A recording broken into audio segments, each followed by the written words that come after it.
화약의 개발. 그것은 곧 총의 역사다. 임진왜란의 어떤 주요 국면, 어떤 임진왜란의 흐름을 해석하는 데 있어서도 어떤 하나의 그 단서가 되는 무기가 될 수 있다. 국민의 안전과 과학기술의 발전을 가져온 조선의 화약무기.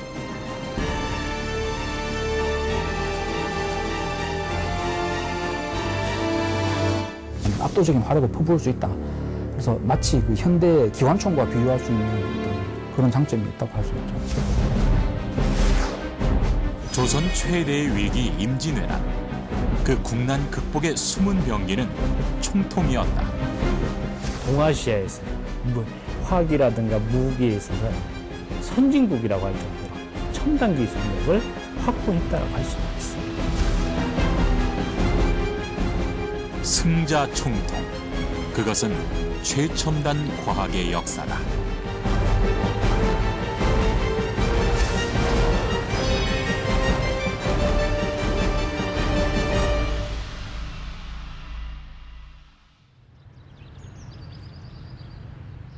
(2012년) 진도 앞바다.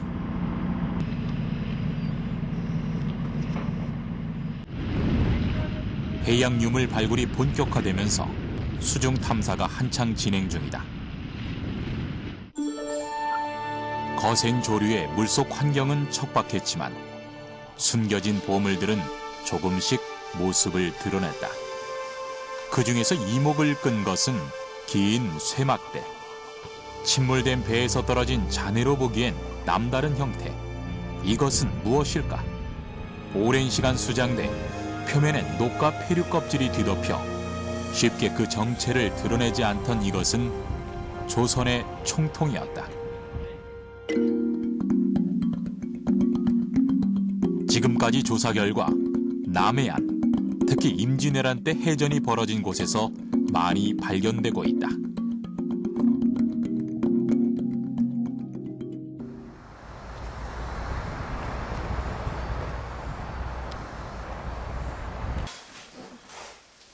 우리나라의 무기는 검과 활이 대표적이다. 그런데 바다에서 총통이 많이 발견된 이유는 뭘까?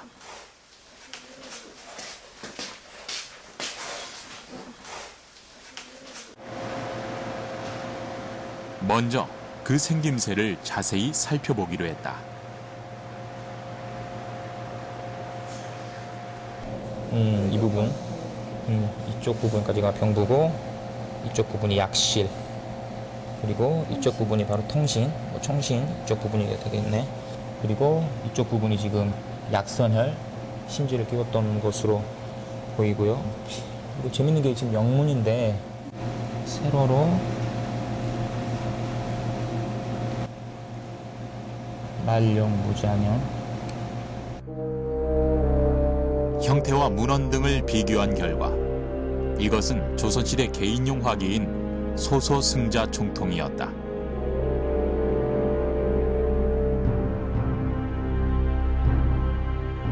길이 58cm, 지름 3cm. 오랜 시간 물속에 잠겨있던 이것은 신기하게도 제 모습을 고스란히 간직하고 있었다. 특히 몸체에 새겨진 명문은 제작 연도와 무게, 그리고 만든 장소와 제작자의 이름까지 새겨져 있었다. 사실 총통이라 하면은 그 여러 가지 종류로 그 크기나 구경에 따라서 구분이 될 수가 있는데요. 뭐 대승자, 중승자, 소승자, 혹은 뭐 차승자, 별양자 등등 많은 종류가 있는데요. 지금까지 문헌이나 그런 명문을 통해서 한 번도 확인되지 않았던 그런 새로운 형태의 총통이 바로 이번에 그 새로 발견된 소소승자 총통이 되겠습니다. 지금까지 총통은 그 수만큼이나 다양한 종류가 발견되고 있다. 그런데 이 총통들은 어디에 쓰였고 언제 수장됐을까?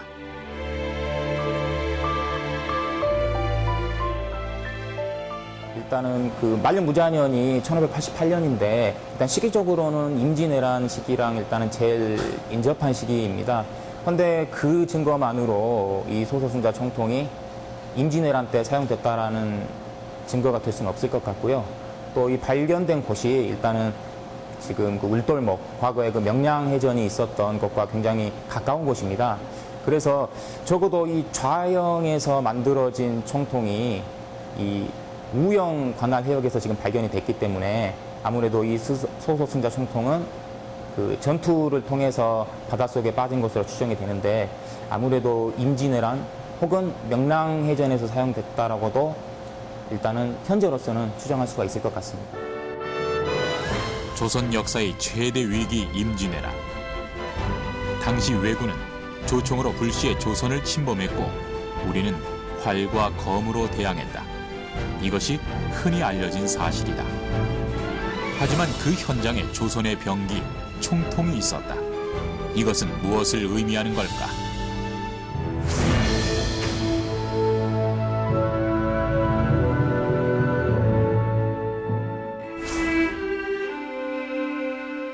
총통의 역사는 우리나라 화약의 발명과 같이 시작된다. 고려 말기부터 만들어졌는데요. 어떤 1377년에 그 화통 도감이 만들어집니다. 어떤 최무선 장군에 의해서 어떤 고려 조정에서 만들어지는데요. 그 무렵부터 어떤 국가 단위에서 어떤 화약 무기가 공식적으로 만들어졌다고 할 수 있습니다. 총통은 크게 대형 화기인 화포와 소형 화기로 나눈다. 또 형태와 발사 방법에 따라서 수많은 종류로 나눠지는데 조선시대의 화약을 사용한 발사체, 화약 무기를 총통이라 부른다. 처음 총통이 개발됐을 땐 당시 주무기인 활과 뗄 수 없었고 조준 무기가 아닌 발사체로 활의 보조적인 역할을 했다.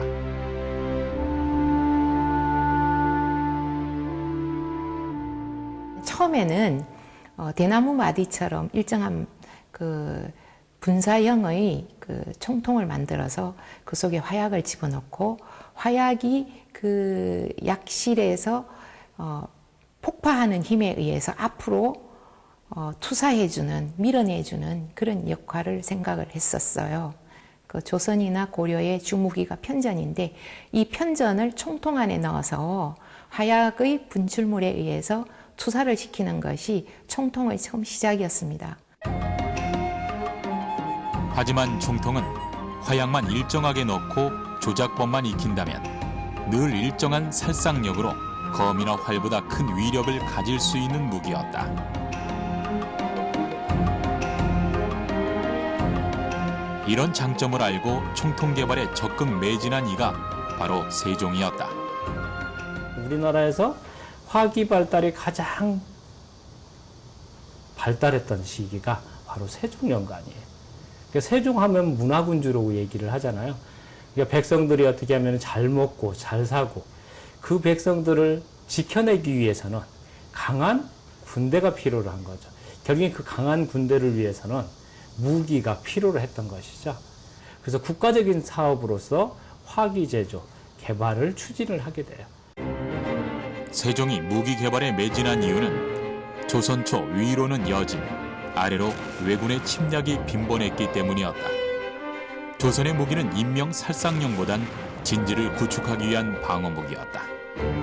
세종은 권례에 별도의 치소를 두고 화기 기술자들을 데려와 무기를 제작하기도 했는데 이를 수시로 점검하고 감독할 만큼 아주 열성적이었다. 특히 세종은 새로운 총통 개발을 적극 추진했다. 그 이전까지 개발된 총통은 장전 시간이 오래 걸린다는 치명적 단점이 있었기 때문이다. 한시가 급한 전장이기에 그 해결책을 꼭 찾아야만 했다. 총통의 일발 다전법을 통해서 결국에 이제 그런 속사의 기능까지 한 번에 여러 방을 살상시킬 수 있는 그런 효과까지도 거두려고 했던 것이 바로 이제 이 총통이라고 할 수가 있죠. 그래서 이 일반 다전법 같은 경우는 세종 때 개발된 화기 제조 기술 중에서 가장 어떻게 보면 핵심적인 기술 중에 하나라고 할 수가 있습니다.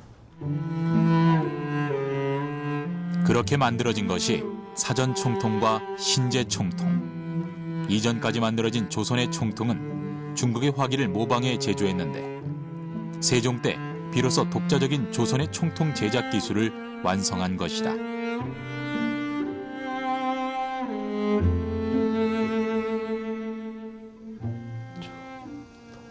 이것은 사전 총통이라는 거고요. 그래서 4발의 화살 내지는 6발, 8발의 화살을 넣어서 쏠 수 있는 다연발 화기에 해당되는 거고, 요건 신제 총통이라고 그래서 좀 더 작고 휴대가 간편하게 만든 부국강병의 어떤 세종의 의지가 잘 담겨 있는 그런 유물이라고 할 수가 있습니다.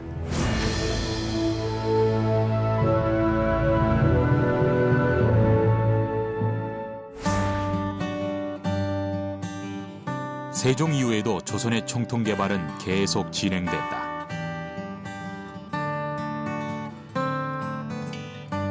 청계천 복구공사 당시 조선시대 군기 제조를 관할하던 군기시터가 발견됐다.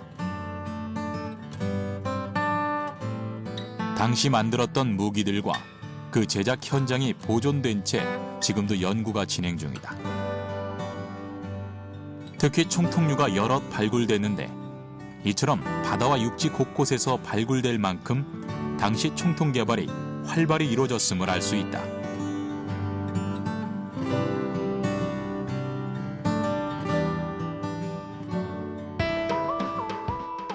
세종 때인 조선 전기 총통은 크게 천자문의 처음을 따 천자, 지자, 현자, 황자 총통으로 분류했다.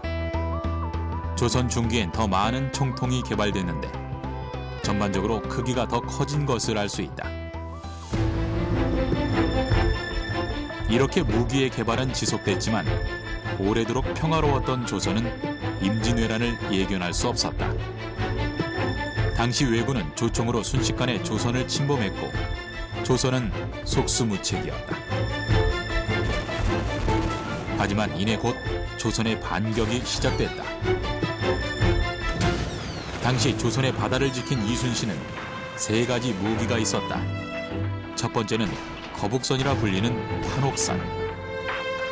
두 번째는 지형과 조류를 활용한 전술. 그리고 또 하나, 판옥선에 숨겨진 무기, 바로 총통이었다.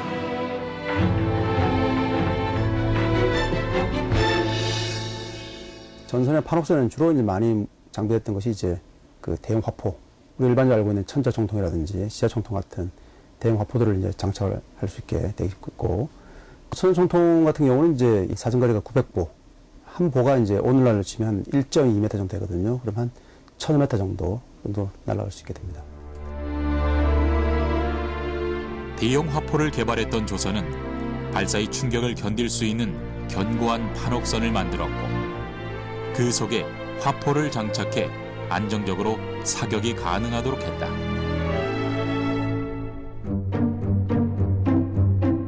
임진왜란 이후 조선은 조총의 도입과 함께 소형 총통 개발에 더욱더 힘썼는데 이때 개발된 것은 주로 길이 50cm, 구경 30mm 미만의 소총이 개발됐다. 우리나라 총통은 크게 나무를 끼우는 자루구멍과 약통, 화약이 나가는 부리로 구분된다.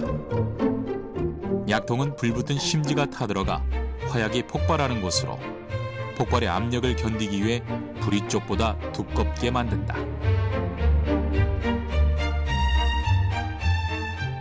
그럼 소형 총통 대부분에 있는 이 마디는 무엇일까? 죽절이 있다라는 거예요. 죽절이 있다라는 것은 이것은 이제 어떻게 보면은 총신을 파열하는 것을 막아주는 이제 그런 역할도 하고 또 이제 화약을 넣어서 쏘기 때문에 열이 많이 발생하죠. 쏘고 난 다음에 이제 포신에 달아올랐을 때 그 열을 식혀주는 냉각핀 역할도 한다라고 할 수가 있죠. 소형 총통의 개발은 전술의 변화도 가져오게 되는데 말을 타고 활을 쏘던 기병 위주에서 보병 위주의 전술이 서서히 나타난다. 사실 임진왜란이 일어나기 10년 전쯤부터 조선의 총통은 이미 널리 사용되는데 특히 선조 때 이순신 군영에서 개발한 승자총통은 소형 총통의 대표 주자로 지금의 개인 소총의 기원이 됐다. 조선은 이 신무기의 이름부터 특별하게 지었다. 대개 총통의 이름은 그 천자문에 나오는 천지, 현, 황 이런 이름을 따서 총통의 이름을 부르기 마련인데 승자 총통만은 이 천자문에 없는 글자입니다. 그리고 군에서 좋아하는 승리, 또 이길 승 이렇게 해서 승자 총통이라고 이름을 붙였는데요. 승자 총통은 1570년 전라도와 경상도 감사를 지낸 김지에 의해 개발됐다. 이는 여진족 정벌전에 사용되면서 상당한 효과를 거두었던 것으로 기록돼 있다.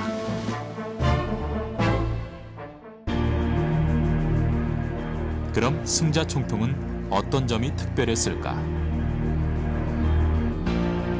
먼저 형태는 기존 총통과 비슷하게 통신과 약실, 손잡이의 세 부분으로 구분되고 여러 마디의 죽절이 있다. 그런데 다른 총통에 비해 몸통인 포신이 조금 더 길다. 이것은 어떤 역할을 할까?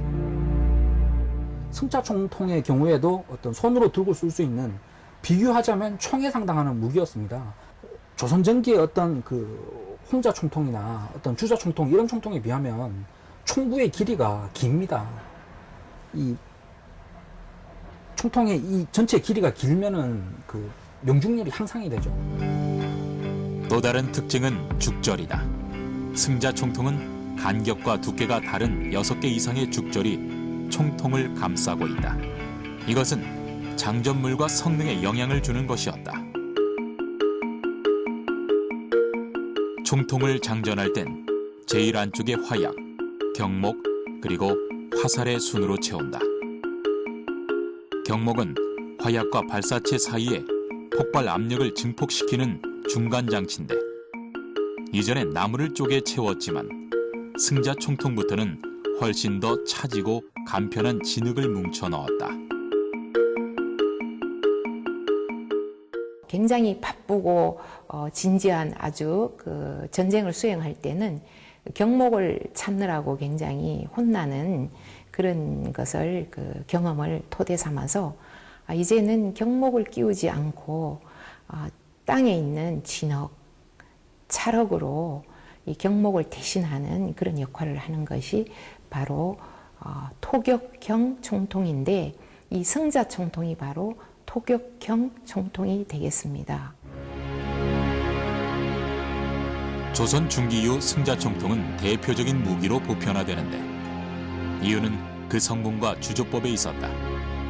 당시 총통들은 대부분 철과 구리로 만들었다. 승자 총통도 마찬가지였지만 차이는 그 배합에 있었다. 승자 총통의 주성분은 구리 합금입니다. 그래서 구리, 주석, 납이 합금이 되고요. 그 함량은 한 구리를 94, 주석을 3, 그리고 납을 3 정도 섞어서 그렇게 만들었던 것으로 그렇게 분석 결과가 좀 다 밝혀지고 있습니다. 승자 총통의 제작 방법은 청동을 이용해서 형틀에 부어 굳히는 주조법이었다. 거푸집을 만들어 구리 합금 용탕을 붓고 굳힌 후에 식으면 분리시켜 완성하는 것이다. 이는 주로 소형 총통에 이용됐는데 당시 가장 보편화된 제조법이었다.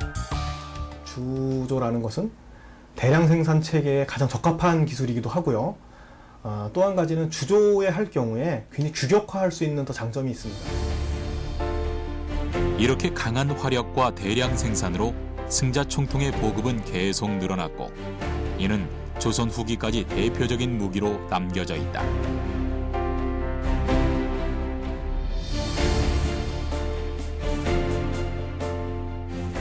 승자 총통은 그 이전의 총통에 비해서 형태는 비슷하게 나타날지 몰라도 그런 기술적인 부분들이 한 단계 더 업그레이드된 그런 이제 총통이라고 할 수가 있는 것이고. 그럼 승자 총통이 오늘날 개인 소총의 기원이 된 이유는 뭘까?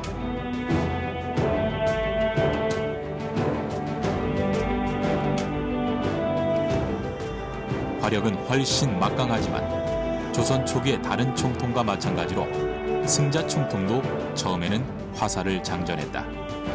하나의 목표물이 아닌 방향을 조준하는 무기였기 때문이다.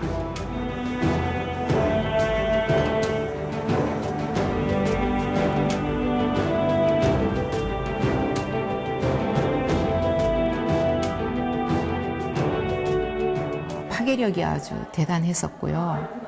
그래서 이제 이 목표물은 우리가 아무래도 이것이 산발형으로 날아가는 것이기 때문에 활의 그 관역을 향해서 한번 쏘아봤는데 3발은 관역에 맞았고 2발은 숲속으로 빠져나갔습니다. 그만큼 이제 산발형의 총탄이었다 하는 것을 볼 수가 있습니다. 화력이 입증된 후 화살이 아닌 탄환을 장전했는데 승자 총통은 화살에서 탄환으로 장전물이 바뀌는 최초이자 유일한 총통이었다.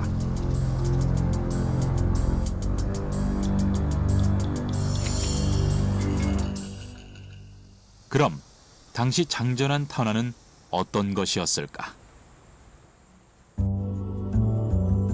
양평군의 한 묘역에서 출토된 이 승자 총통은 장전이 된 채로 발견됐다. 지금은 총통과 분리해 보관하고 있는데 장전물을 살펴보니 흙과 화약 그리고 납으로 만든 탄환인 납환이 들어있었다.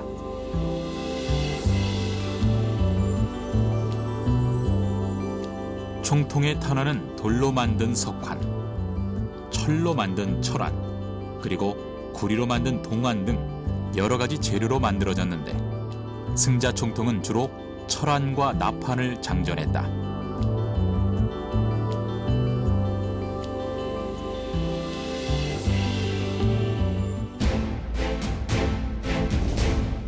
기록으로는 승자 총통 한 자루엔 철환이 15개가 들어가는데 이는 한 번 장전에 15발을 동시에 쏠 수 있다는 것이다.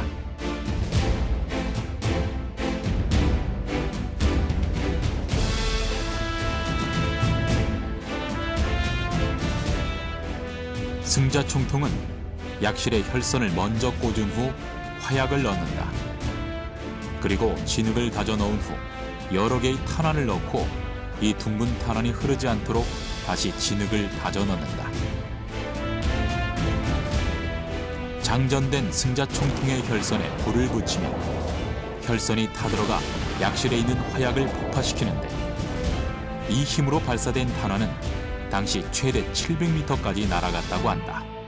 승자 총통은 기존에 일단은 총통에 비해서 사거리가 훨씬 더 길어졌죠.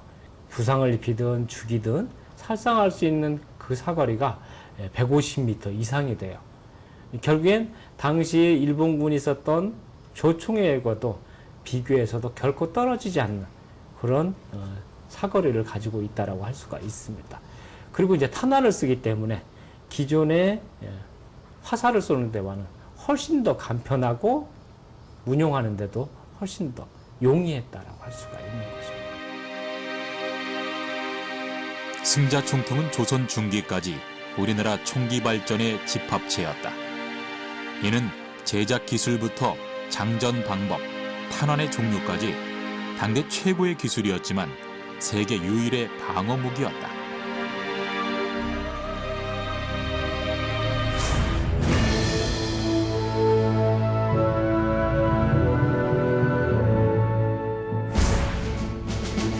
이 그림은 1580년 여진족이 식량을 약탈하기 위해 쳐들어온 니탄계의 난을 그린 기록화다. 그림엔 말을 타고 싸우는 기병이 많아 보이지만 조선 승리의 주역은 승자 총통이었다. 일본의 조총에 버금가는 무기가 조선으로 치면 두 가지가 있습니다. 하나는 이제 편전으로 대표되는 조선의 활. 그 다음에 이제 화약 무기 중에 개인 화기로 할 수 있는 게 이제 승자 총통인데 이처럼 최고의 화기인 승자 총통은 사실 임진왜란 초기엔 그 위력을 발휘하지 못했다.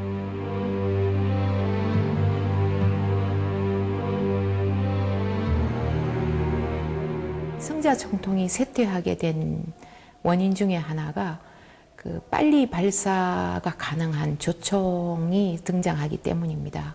승자총통은 움직이는 물체를 향하여 쏠 수가 없습니다. 왜냐하면 뭐 예를 들어서 만약에 새 한 마리를 조준을 해서 승자총통을 겨누어서 사격을 하려고 하면 혈선은 계속 타들어가고 새는 제 마음대로 움직이게 됩니다.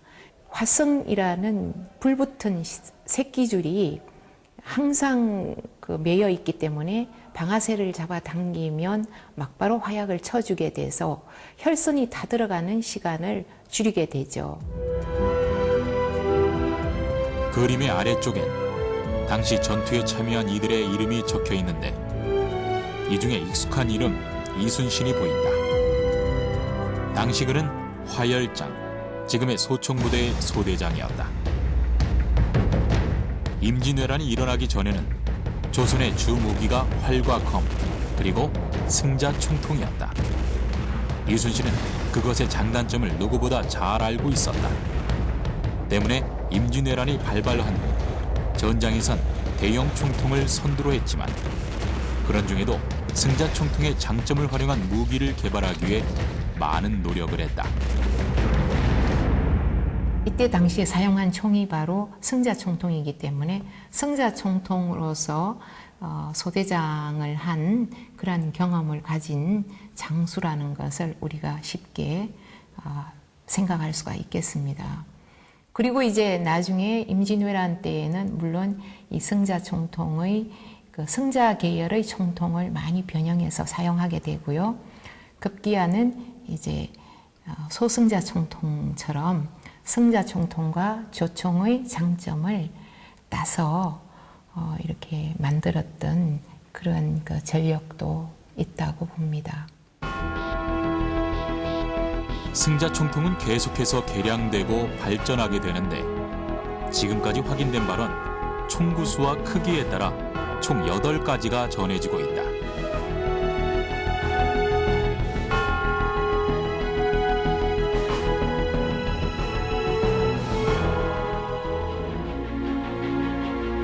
임진왜란의 육상 격전지 행주산성.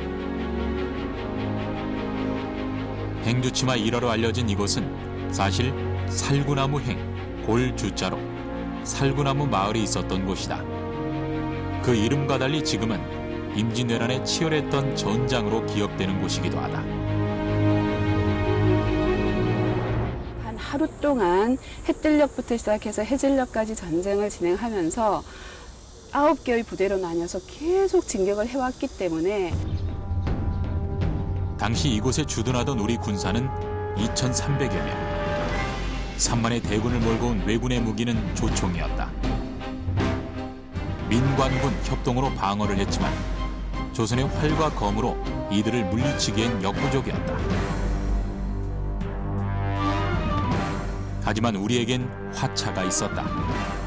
화차란 수레에 여러 개의 총통을 탑재한 일종의 다연발 로켓포였는데 잘 알려진 신기전도 그중 하나였다.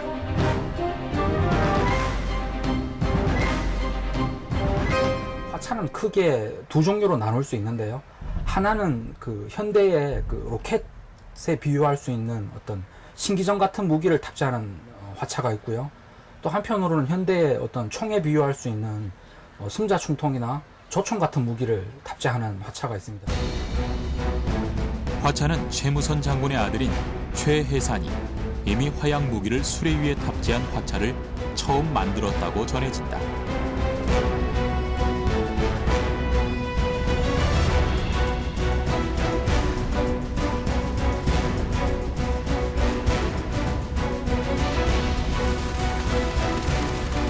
총통과 마찬가지로 화차도 화살인 신기전을 꽂아 발사하는 신기전 화차부터 시작됐다.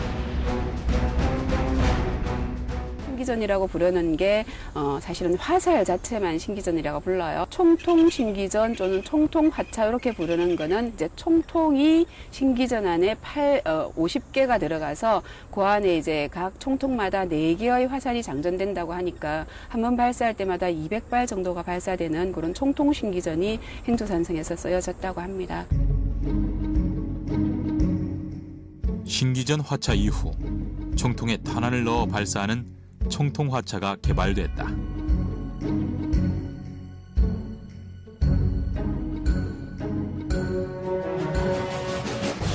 화차 한 대에 10여 개에서 수십 개의 총통이 탑재되는데 그 크기와 두께가 다른 총통들을 하나씩 끼워 열을 맞추고 각 열마다 고정판을 대 조립하는 형태였다. 이는 화살에 비해 살상력과 파괴력을 월등히 높이는 또 하나의 신무기였다.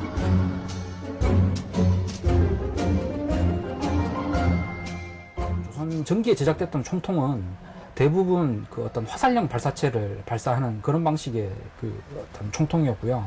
비행하는데 상당한 에너지가 소모가 됩니다. 결국 사람한테 맞을 때는 타격효과가 떨어지는 경우가 많죠. 소형 총통의 경우에는. 그래서 어떤 철환 형태의 어떤 쇠구슬 형태의 어떤 탄환이 살상력이 훨씬 우수합니다. 어떤 승자 총통이 조선시대 그 어떤 조선 전기의 어떤 소형 총통 중에서는 최초로 어떤 그 철환을 쏠 수 있게 특화된 총통이라고 할 수 있고요.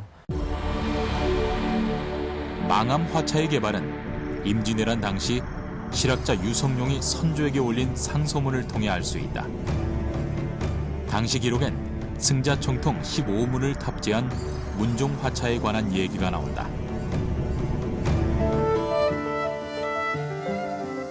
유성룡은 문종 화차를 개발해 실험한 결과 상당한 효과가 있다는 것을 확인한 후 총통을 더 많이 탑재한 화차의 개발을 건의한 것이다.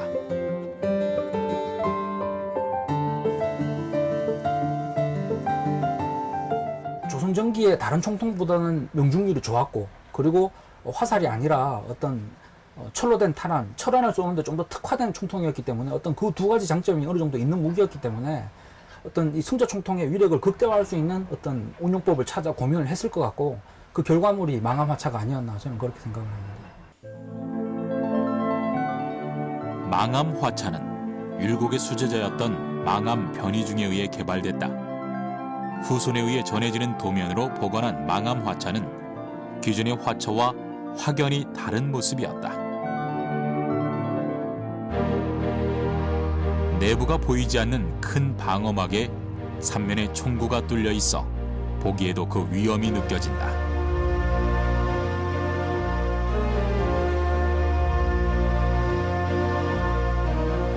화차란 걸 알 수 있는 부분은 우선 바퀴로 이동이 가능하고 방어벽 안쪽으로 총통이 탑재되어 있다는 것이다. 그 가운데엔 군인 2~3명 정도가 들어갈 수 있는데 이들이 장전하는 총통이 바로 승자 총통이다. 망암 화차엔 승자 총통 40문이 탑재되어 있다. 망암 변희중 화차 같은 경우는 단순하게 승자 총통으로 변한 것뿐만 아니라 구조도 변하게 돼요. 그러니까 기존의 화차 같은 경우는 발사를 할 때 화차를 운용하는 병사들이 적의 사격권에 그대로 노출돼 있죠. 그러니까 병사들이 그 화차 안에 들어갈 수 있게끔 박스형 구조로 만들어 놓고 안에서 적의 사격에서 보호된 상태로 병사들이 사격이 가능하게끔 만들어 놓은 거죠. 지금의 어떤 탱크 전방에 배치돼서 적이 오는 길목에다 딱 배치해 놓고서 적이 돌지 거기에 누가 몇 명이 들어가 있는지 거기에 어떤 무기가 장착이 되어 있는지 모른다는 거죠. 포구는 앞면에 14개, 양측에 각각 13개씩이 뚫려 총 40개가 승자 총통과 연결돼 있다. 이는 화차의 성능을 극대화시키는 구조로 문종 화차는 정면만 사격이 가능한 데 비해 망암 화차는 3면으로 사격이 가능했던 것이다. 기존의 화차가 무기의 활용만을 위한 거라면 망암 화차는 우리 군을 보호하고 화력도 끌어올리는 일석이조의 발명품이었다.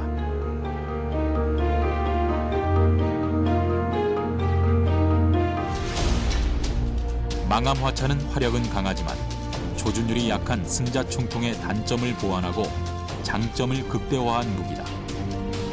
한 기의 승자 총통은 15발의 탄환을 동시에 발사할 수 있는데 이것이 총 40기가 탑재됐으니 화차 한 기당 총 600발의 탄환을 발사할 수 있는 것이다. 행주대첩에선 40대의 망함 화차가 투입됐다고 하는데 그렇다면 동시에 발사할 수 있는 탄환은 총 24,000발이었다. 전군대 전투에서는 현대 전투와 달리 이렇게 상계에서 싸운 게 아니라 진영을 형성해서 싸우는 어떤 밀집 전투 진영을 형성해서 싸우기 때문에 어떤 그런 적을 상대로 동시에 어떤 압도적인 화력을 퍼부을 수 있다. 그래서 마치 그 현대 기관총과 비교할 수 있는 어떤 그런 장점이 있다고 할 수 있죠. 조총을 들고 산 아래에서 기세등등하게 진격해오던 왜군은 엄청난 포화에 놀라 후퇴할 수밖에 없었다.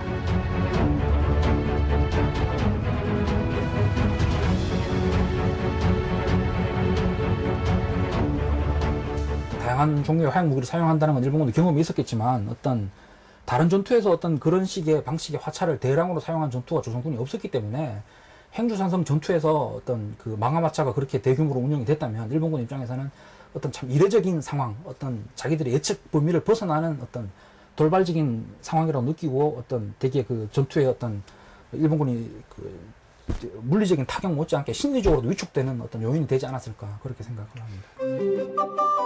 이후 화차의 보급도 급격히 증가하는데 당시 군사시설과 무기 보유 사항이 상세히 기록된 만기요라면 총통과 화차가 대부분의 진영에 보급된 것을 알 수 있다. 화차의 비율이 높다고 할 수 있습니다. 그래서 중국이나 일본, 유럽에서도 어떤 이런 종류의 무기를 이토록 대량으로 보유하는 사례는 아주 드물었던 것 같고요. 심지어 조선 후기에 되면은 1800년대 초반에 어떤 또 다른 자료를 보면은 그 화차만으로 어떤 진영을 형성하는 화차 첩진을 구성해서 어떤 그런 진영이 만들어질 정도로 화차에 대한 어떤 조선의 기대, 관심이 아주 높아집니다. 화차는 동양은 물론 서양에도 비슷한 형태로 존재하고 있었다. 하지만 조선의 화차는 그들보다 훨씬 앞섰고 더 많이 보급이 됐다. 일본에서는 일단 그 임진왜란 당시까지도 일단 유사한 종류의 무기는 없었고요. 중국 같은 경우에는 어떤 가화전차라든지 몇 종류의 화차가 분명히 있습니다. 근데 이제 그 대부분의 화차들이 우리나라 화차 중에서 어떤 문종 신기전 화차, 그러니까 어떤 로켓을 발사하는 형태의 어떤 그런 화차에 가까웠고요. 총통을 발사하는 식의 화차는 우리보다 좀 더 적게 사용했던 것 같고요. 조선이 훨씬 더 그 중국보다도 어떤 화차의 그 운용상의 전통이 더 강했다고 평가할 수 있습니다. 조총과 화차, 총통. 행주대첩은 동양의 최신식 무기들이 총집결된 전쟁이었다.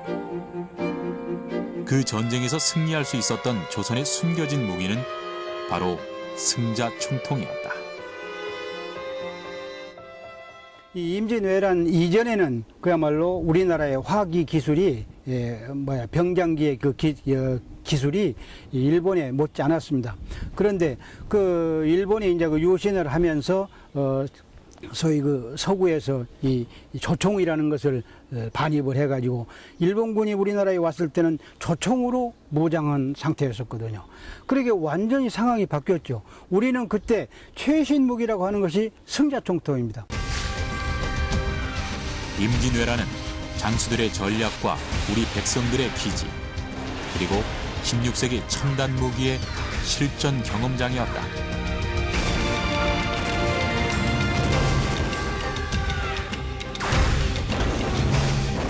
임진왜란은 어찌 보면 이 동아시아 역사상 화약 무기가 참전국에 전면적으로 사용된 최초의 전쟁이라고 볼 수 있습니다. 물론 그 이전에도 소규모로 사용됐습니다만 참전했던 주요 국가가 대부분이 화약 무기를 전면적으로 사용한 최초의 전쟁이다. 그래 볼 수 있거든요. 굉장히 세계사적 의미가 큽니다. 화약 무기의 개발은 조선 후기 국가 재정 구조의 변화를 가져올 만큼 큰 비용이 들었지만 그럼에도 총통과 화차의 보급은 꾸준히 이어졌다.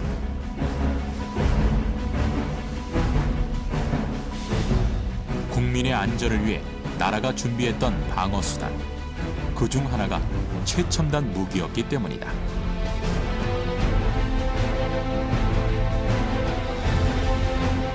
선진 국방력을 가지기 위한 굉장히 그 현재도 노력하고 있고 굉장히 많은 개발과 연구를 하고 있는데 그것의 이 모체는 최무선 그리고 임진왜란기에 있었던 굉장히 이순신 장군을 포함한 그 시기에 임진왜란기의 외적을 물리치기 위해서 많은 무기를 개발하고 그 개발한 것을 또 전술로 이용했던 그런 노력들이 아니었나라고 생각이 됩니다.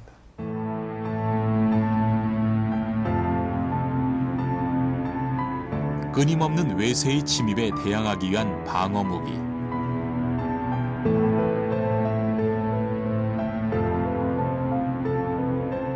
그것이 조선의 총통이었다.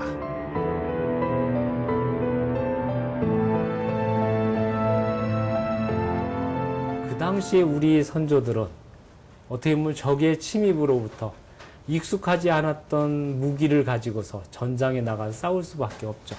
그러니까 무기라고 하는 것은 어떻게 보면 살상 무기이기도 하지만은 결국은 적으로부터 내 가족, 내 국가, 내 백성이 살아남기 위한 어떤 삶의 지혜라고. 결국 이제 그런 호국 우지가 담겨요. 그러니까 선조들의 어떤 지혜와 땀과 노력, 그것이 그대로 고스란히 담겨져 있는 것들이 바로 총통과 화차라고 할 수가 있습니다. 백성의 안전과 나라의 발전을 위한 조선의 무기혁명. 승자총통은 고려 말부터 시작된 한국 무기사의 결정체였다. 이는 동서양의 첨단 무기 시험장이었던 임진왜란에서 당당히 승리를 이끈 조선의 숨은 주역이었다.